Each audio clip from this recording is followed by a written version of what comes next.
Nobody told the dragon egg to pick the human boy. It just did. The shell had been sitting in the medical observation bay of Station Vale for 6 hours before anything happened. It was a proper Sauric egg, deep amber in color, warm to the touch, about the size of a human child's head. The handlers had prepped everything. Temperature controls, a soft bedding of mineral cloth, a hover cam to record the moment. 2 certified Sauric birth watchers were supposed to be present. They were not present. They were arguing with the docking registry on level 3 about a misfiled transport form. The only one in the room was the boy. His name was Darren. He was 9 years old, narrow-shouldered, with dark circles under his eyes that had nothing to do with sleep and everything to do with the 14 months before this posting. He sat on the far bench with a bag between his feet and his hands folded in his lap. He had been told to wait here. He was waiting. He was very good at waiting. He was not looking at the egg. He was looking at the wall. The egg began to open not with a crack, but with a slow unwinding, like a flower deciding it was ready. The top split into 4 curved pieces and peeled back in a single quiet motion. No dramatic sound. No burst of light. Just a small golden head lifting itself out of the amber shell, blinking against the white bay lights. The dragon looked around the room. She saw equipment. She saw the hover cam. She saw the empty handler stations with their mineral cloth and their carefully prepared nothing. She saw the boy on the bench. He still was not looking at her. She climbed out of the shell on 4 unsteady legs, shook the last of the fluid from her wings, violet-tipped, still folded and damp, and walked across the floor toward him. Her claws made small ticking sounds on the metal. She reached his boot, looked up the long distance to his face, and made a noise somewhere between a chirp and a question. He looked down. For a moment, neither of them moved. Then Darren, because he had been raised to be polite even when he did not feel like it, held out his open hand. She stepped into it. That was all it took. Something happened in the dragon's chest that she had no words for yet. A pulling tight feeling, a sense of ground under her feet, even though she was being held in the air. She pressed her snout into his palm and breathed in. He smelled like salt, like old cloth, like something heavy and quiet that had been sitting in a room for a long time. She did not know the word for grief. She was 40 seconds old, but she knew, with the deep and wordless certainty that lived in her blood before thought did, that she would not let this creature hurt alone. She did not know why. She did not need to. The rule formed in her the way breathing had, without asking, without warning, simply there. He must not cry. She would not let him. She curled in his palm and went to sleep. The door opened 3 minutes later. The 2 Sauric handlers rushed in, followed by a 6-limbed Gantari in a commander's sash who introduced himself as Oral and who looked at the sleeping dragon in the human boy's hand with an expression that suggested his entire afternoon had just become a problem. Put her down, one of the handlers said, reaching forward. Carefully. We need to assess the bond state before. The dragon opened one eye. It was a violet eye. It was very small. It was extremely clear about what it thought of the hand reaching toward it. The handler stopped. She chose him, the other handler said quietly. Neva, look at the coloring on her throat. Neva looked. The soft scales at the base of the dragon's throat were glowing faintly, a warm amber pulse, slow and rhythmic. A match response.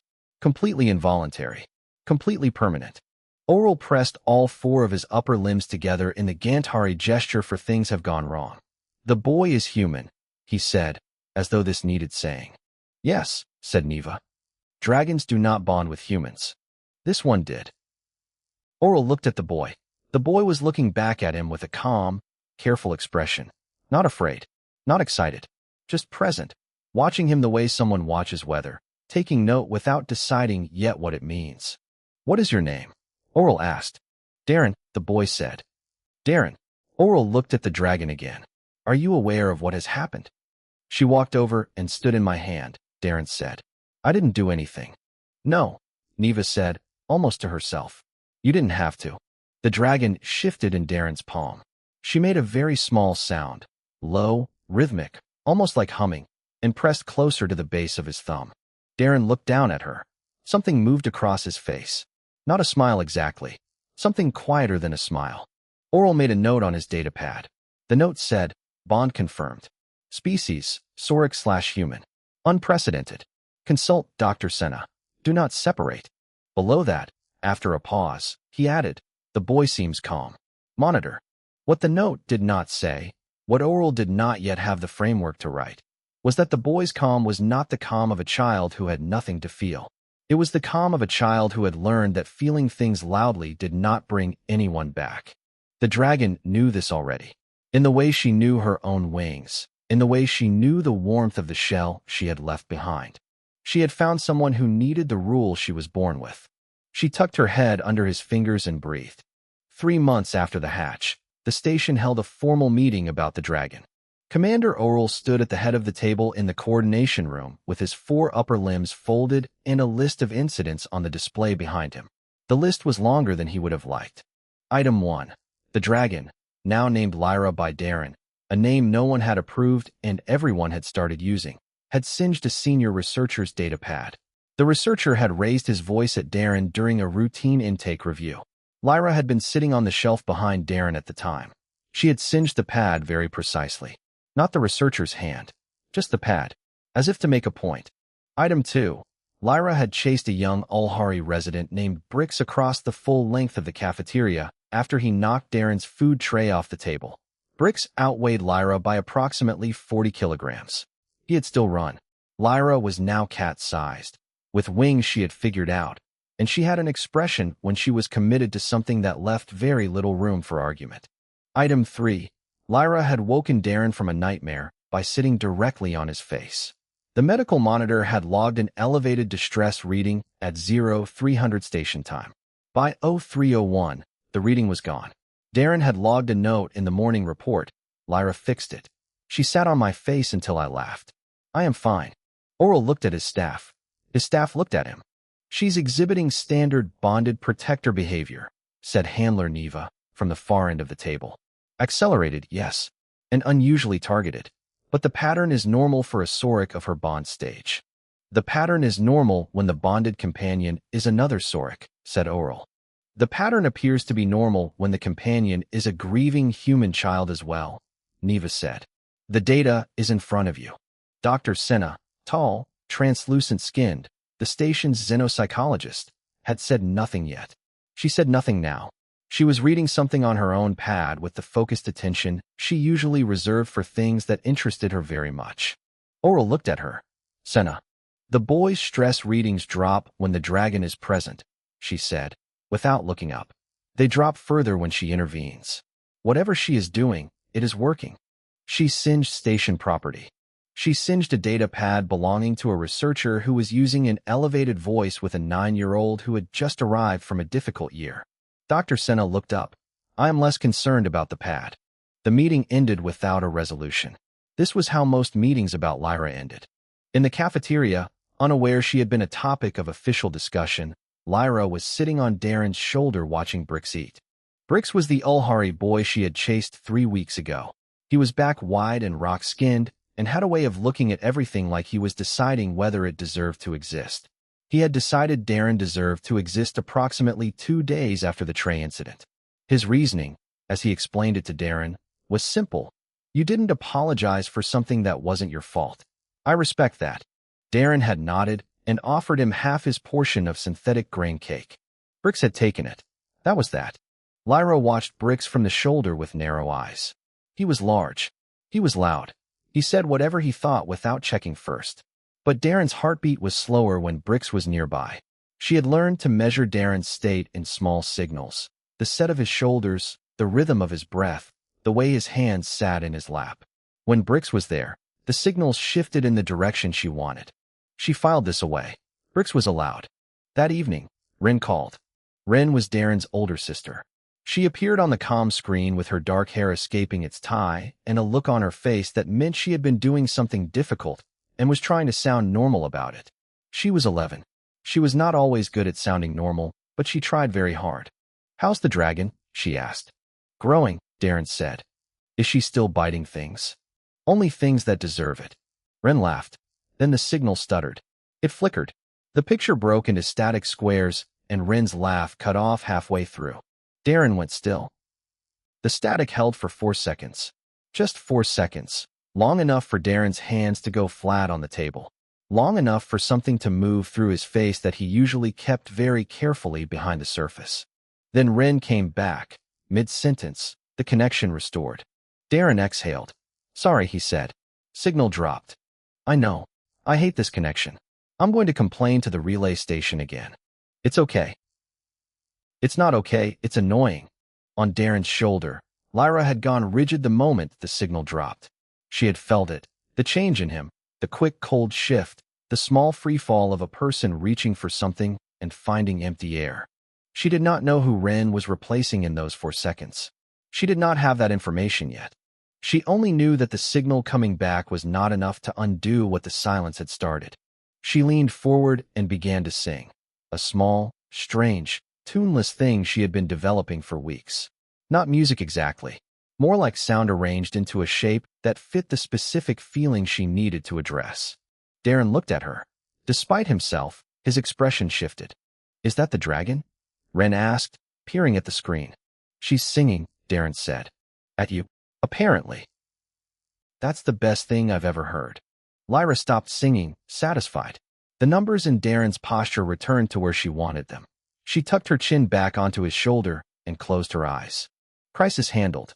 Rule intact. She did not yet know she was only delaying something that was not a crisis at all. She would learn that later. For now, she held the line. Dr. Senna had been a xenopsychologist for 19 years. She had worked with 14 species.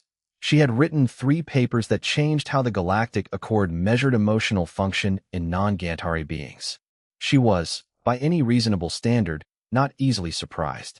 Darren was surprising her. Not in a dramatic way.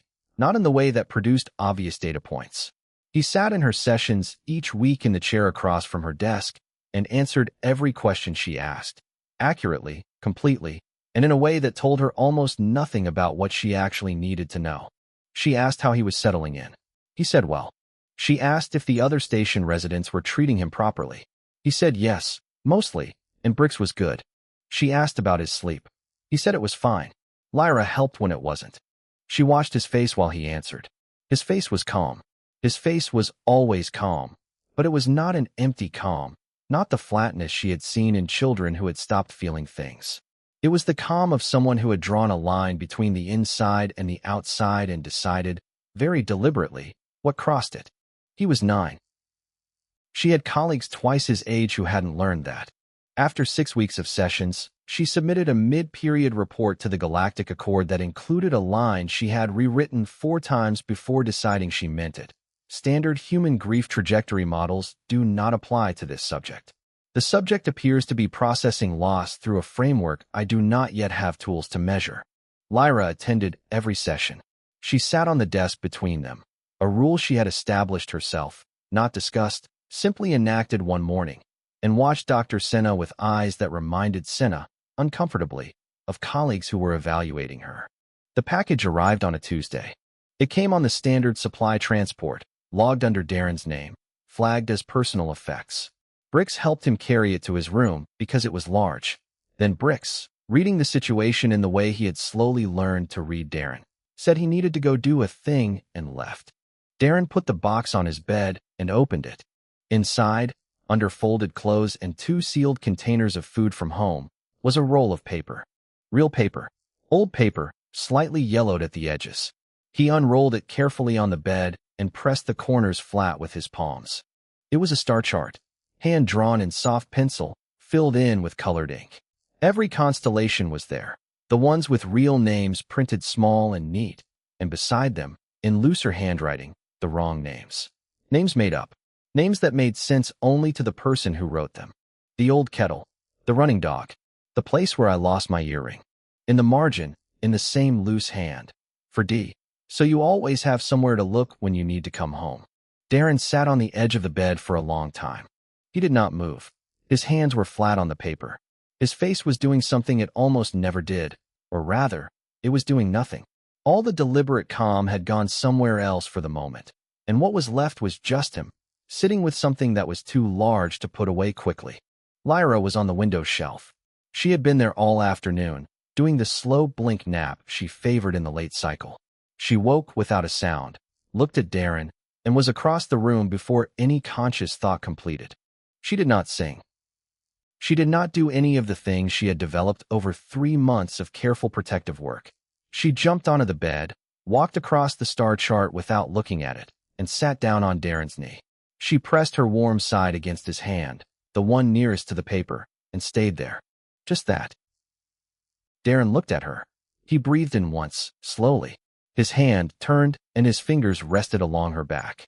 Something in the room settled. They stayed like that for a while. The star chart under his hands. Lyra warm against his palm. The station cycling through its quiet between shifts. He did not cry, but the distance between where he was and where tears lived was smaller than it had ever been on this station, and Lyra felt it, and she did not run from it. She did not perform at it. She just held still and let him be whatever he needed to be for as long as he needed. It was new, this choice. She hadn't made it before. She wasn't sure she understood why she made it now. Only that singing had felt wrong. That distraction had felt wrong. That the only thing that felt right was being present in the specific way that meant, I am here. You are not alone in this room. Outside in the corridor, Brix had not gone to do a thing. He had stopped outside the door, uncertain. He was not good with quiet emotions. His species did not have many of them, but he understood enough to know that whatever was happening in that room did not need him in it. He went to the food dispenser down the hall, got a packet of his planet's dried fruit, the sharp, sticky kind that lasted a long time, and left it on the floor outside Darren's door without knocking. Then he went to do the thing he had invented to give Darren space. Oral reviewed the corridor security feed that evening. As he reviewed all feeds, he watched Brix leave the packet. He watched the light under Darren's door stay on for a long time. He wrote one line in his nightly log. The human boy received a personal effects package today. No incidents reported. Below it, after a pause that the log did not record but that lasted longer than usual, he added, no incidents reported. And this time it did not mean nothing had happened. It meant something had happened that did not need a response from him. It meant Darren had people. Even here. Even this far from home. That, Oral thought, closing the file, was not nothing at all. It happened in the common room on a slow evening when the station's artificial lighting had gone to its amber end-of-day setting and most of the other youth residents had already drifted back to their quarters. Brix and Darren were sitting at the low table near the viewport, playing a game that neither of them was very good at. A Gantari strategy game involving small magnetic pieces that Brix had traded for during a supply rotation. The rules were complicated. They had stopped following them around 20 minutes in and were now just moving pieces in whatever direction felt interesting. Lyra was on the back of Darren's chair, tail wrapped around the headrest, watching the game with deep suspicion. It was a calm evening. The kind Darren had started collecting. In the private way he collected most things, not loudly, just noting, this one counts. Brix moved a piece into the center of the board. Then he looked up. Why do you never talk about your dead parent figure? He asked. He asked it the way he asked everything, directly, without weight. The way someone says, why is that panel covering loose, or what is that smell? It was a practical question. He wanted to know the answer. Darren went still. Not the calm, managed still he usually wore. A different kind, the kind that happens when something lands in a place that isn't armored. Lyra moved before Darren took his next breath. She dropped from the chair back to the table in one motion, wings half open, and puffed herself to twice her resting size. She was roughly the size of a large house cat. Puffed, with wings spread and throat glowing amber, she looked like a creature with very strong opinions about the current situation. She fixed Brix with a stare that had ended arguments between beings 4 times her size. Brix, to his credit, did not run this time. He leaned back and held up both rocky hands, a gesture of non-aggression that Lyra had learned to read after the cafeteria incident. He said, I did not mean harm. I was asking. She knows, Darren said. Lyra looked at him. He looked at her. Something passed between them that was not words. It was the particular language of 2 creatures who had spent months in close quarters learning each other's smallest signals. A negotiation conducted entirely in stillness. Darren said quietly, It's okay. Lyra deflated. Not all the way. She kept her wings slightly raised, which meant I am watching rather than I am done. But she sat, and she waited. Darren looked back at Brix. Brix, who had the social instincts of a rock, but the emotional intelligence of someone who had spent years being blunt and watching the results, said, I can ask about something else. No, Darren said. It's fine. It's not a thing I talk about usually. Why? Because when I talk about her, sometimes I miss her more. Bricks processed this. He was quiet for a moment that was longer than his usual silences. That seems like a reason to talk about her more, he finally said. So the missing goes somewhere. Darren blinked. On my planet, Bricks said, when someone dies, we say their name every day for a year. So their sound stays in the air. So the air doesn't forget them. He said it the way he said everything. Matter of fact. Like it was obvious. Darren looked at the game board. At the pieces they had moved without any real strategy. He was quiet for a moment that Bricks let him have. She used to make up names for stars, Darren said. Bricks nodded once, slowly, to show he had heard. The real names were already there. Official names, from maps and catalogs. She knew them. She just thought they were boring. Darren's voice was careful and even. He was choosing each word the way he chose things to put in his pockets.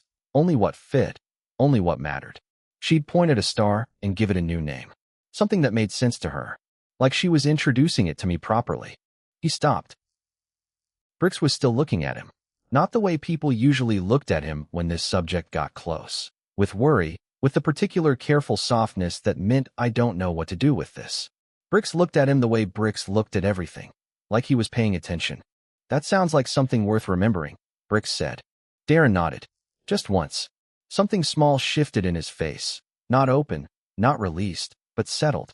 The way something settles when it is held by someone who doesn't drop it. Lyra watched from the table. She had kept very still through the whole exchange.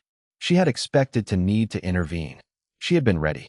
But Darren's heartbeat had not spiked the way she feared. It had done something else instead. Something she didn't have a word for. It had gone heavy, yes, but it had also gone steadier. Like weight that is being held properly doesn't fall. She sat back and folded her wings entirely. They played the rest of the game without strategy or score. Bricks moved his pieces in whatever direction his hands chose. Darren moved his the same way. Nobody won. Nobody was supposed to. At the end of the evening, walking back to the residential corridor, Bricks said one more thing. He said it to the air in front of him, not to Darren directly, which was how Bricks handled things that felt slightly too large. What was her name?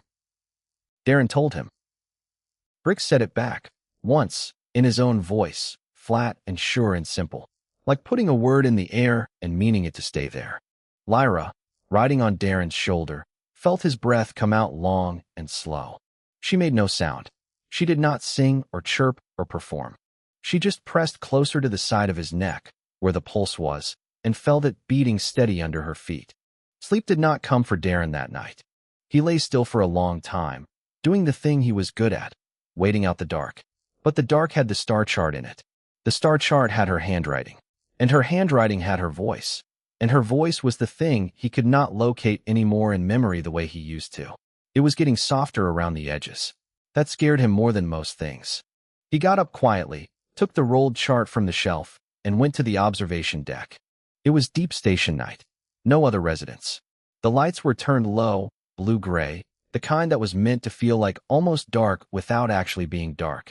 The viewport was wide and unobstructed, and the stars outside were everywhere. He unrolled the chart on the floor and sat cross-legged beside it. Lyra had followed him. She always followed him.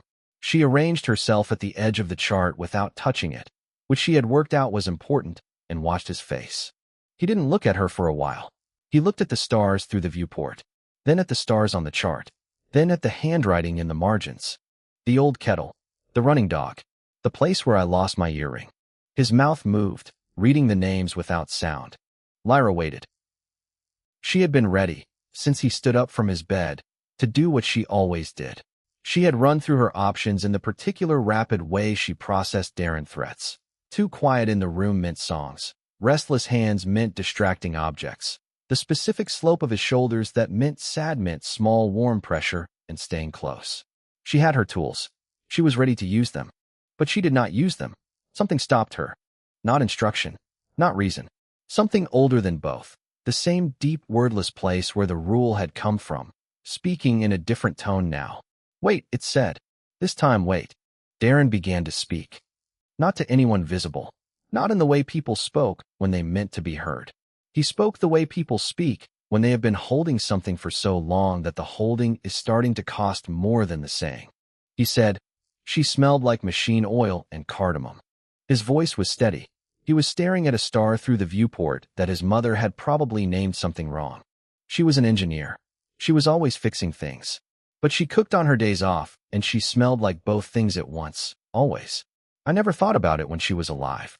I only notice it now because I keep trying to remember it, and I'm scared I'll forget.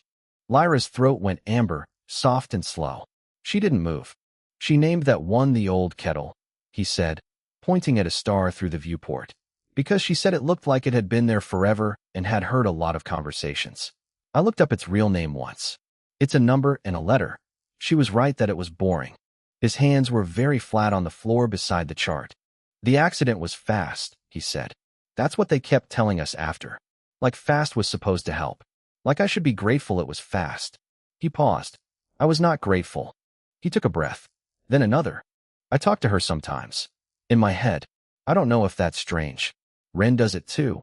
She told me once, and then she said to not tell anyone because people get weird about it." He looked down at the star chart. "I told her about the station. About you." A small pause. "She would have liked you. She liked things that were loud when they needed to be and quiet when they needed to be. She said that was the best combination." His voice had changed very slightly. Not broken. Not yet.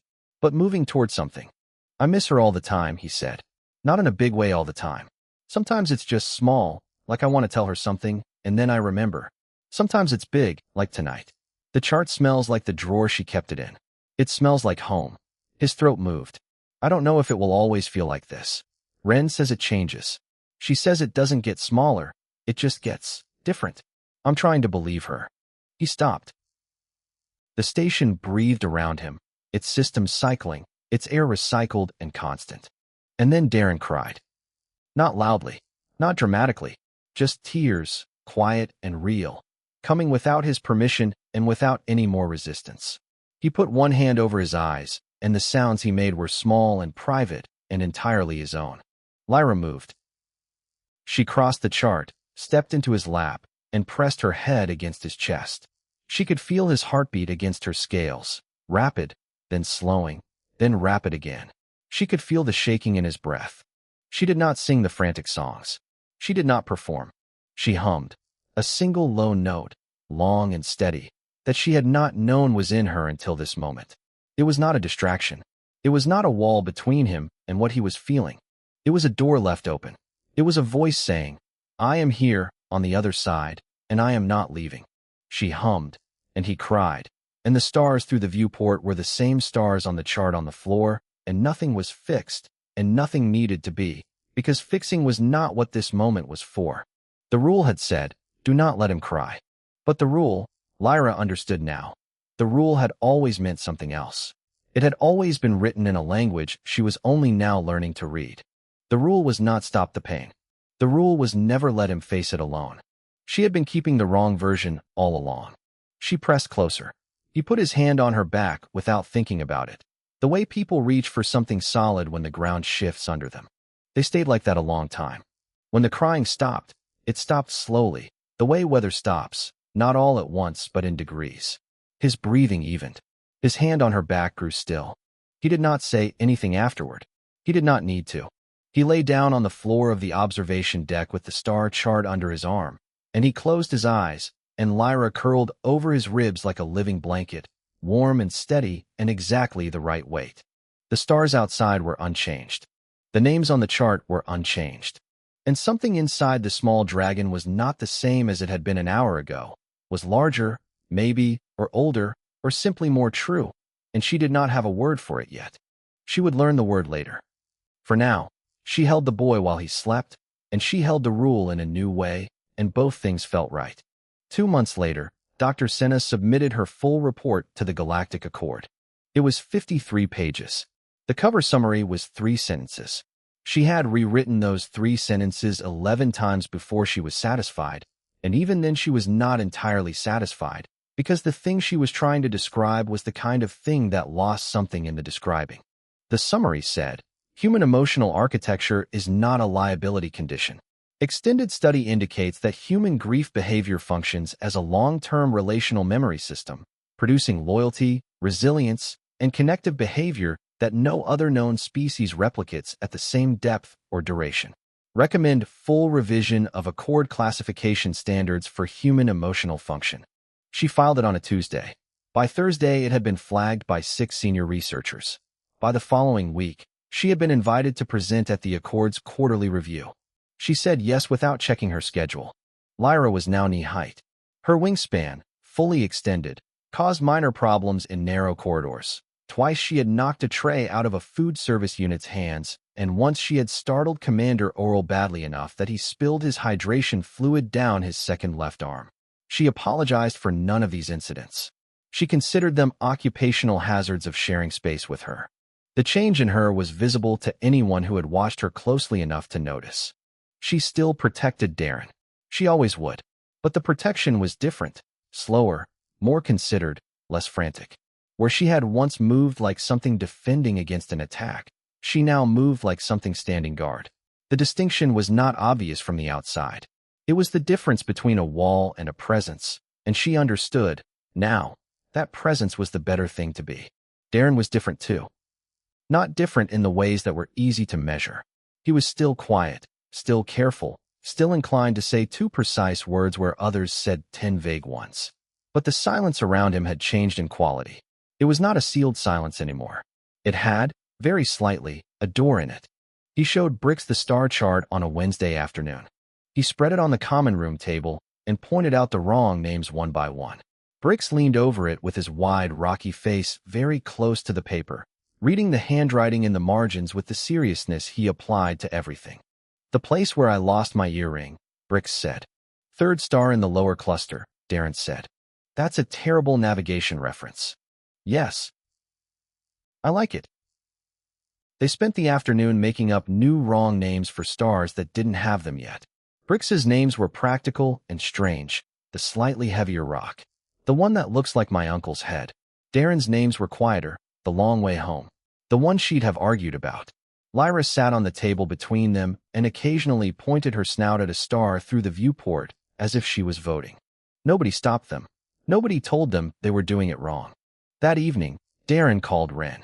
The signal was better this time, clear and steady, the way it only was when the relay station was having a good cycle. Ren appeared on the screen, looking less tired than usual. She had done something different with her hair. I think I'm okay, Darren said. Ren looked at him for a moment. Not the worried look she used when she was checking. The other look, the one that meant she was actually seeing him. Yeah, she said. You look okay. I cried last week. About Mom. Yeah.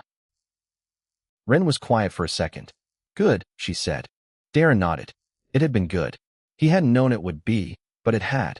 Commander Oral called Darren to his office on a Friday. Officially, it was a routine check-in for the youth exchange program. Unofficially, Oral had been finding reasons to have brief conversations with Darren for 3 weeks and had run out of official-sounding ones. He sat behind his desk and asked several questions about Darren's coursework and the program schedule. Darren answered them all. Then Oral clasped his 4 upper limbs together on the desk and said, with the care of someone who has been rehearsing, I wanted to tell you that your extended stay permit has been approved. If you choose to remain on Station Vale through the next program cycle, the space is yours. Darren considered this. I'd like that, he said. Oral nodded once. Then he looked at Lyra, who was on Darren's shoulder and was looking back at him with calm violet eyes. He said, addressing the dragon directly for the first time, You have been an unusual presence on this station. Lyra blinked. I want you to know, Oral said, choosing words carefully, that unusual is not the same as unwelcome. Lyra held his gaze for a moment. Then she made a small sound, something between a hum and a click, and looked away. Oral had the distinct impression he had passed some kind of test. He was not entirely sure what the criteria had been. The final evening of that week, Darren went to the observation deck again. He brought the star chart. He spread it on the floor, the way he had before, and sat beside it. Lyra settled next to him, not on top of him this time, just beside, close enough to touch. He pointed to a star through the viewport. That's the one she called the Old Kettle, he said. Its real name is a catalog number. It starts with a letter and has 4 digits. He looked at it for a moment. I prefer the old kettle, he said. Lyra made a sound. It was not a sound in any recorded Soric vocalization catalog. It was not a protective sound, or an alarm sound, or the particular hum she used to hold space. It was short and warm, and it came with a light flutter of her wing tips, and a look on her face that could not be described as anything except delighted. Dr. Senna reviewed the audio from the deck's monitoring system 2 days later. She listened to the sound 4 times. Then she opened a new section in her report and wrote, "Possible first documented instance of Soric humor response to human grief converted to joy. Requires further study. Suspected mechanism, contagion." Darren lay back on the floor of the observation deck with one arm behind his head. The star chart was beside him. Lyra climbed onto his chest and settled there, warm and present, her tail curled over his shoulder. Outside, the stars were where they always were. One of them was the old kettle, ancient and enormous and entirely indifferent to being called the wrong name. One of them was a number in a catalog that nobody on this station would ever use. Darren pointed at it. "That's the one," he said, to no one and to Lyra and to the general direction of the stars. That's the one she'd have argued about. Lyra looked at the star, then at him, then back at the star. She hummed once, low and certain. She had come into the world with one rule, burned into her before she had words for anything. She had kept it for months in the only way she knew, loudly, protectively, with great force and very little understanding.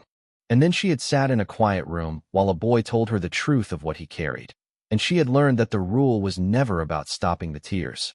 It was about staying. It was about the specific and unbreakable decision to remain beside someone while they felt the full weight of what they loved, and to make sure, with your presence and your warmth and your heartbeat against theirs, that they never had to feel it in an empty room. The universe had not made room for humans because they were powerful. It had made room because once you understood what they were actually doing when they hurt, once you saw the love in the grief, and the grief in the love, and the impossible stubborn way they carried both of them together without ever putting them down, you could not look away. Lyra closed her eyes. Darren breathed. The stars held still.